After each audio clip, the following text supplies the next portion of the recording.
In this video, I'll show you how to create an account in Zangi. So I just downloaded my Zangi app here on my mobile.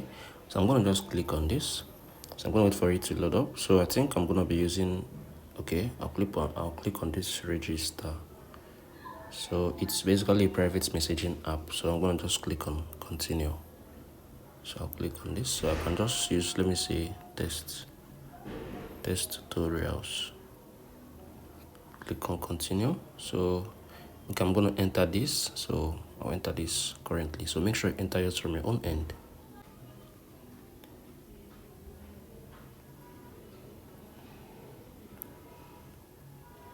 Okay, so right now I just created my own Zangi account. So you can be able to see it here. So I was able to create my own Zangi account. So if you found this video helpful, share your thoughts below in the comment section. Thank you all for watching. I'll see you in the next video.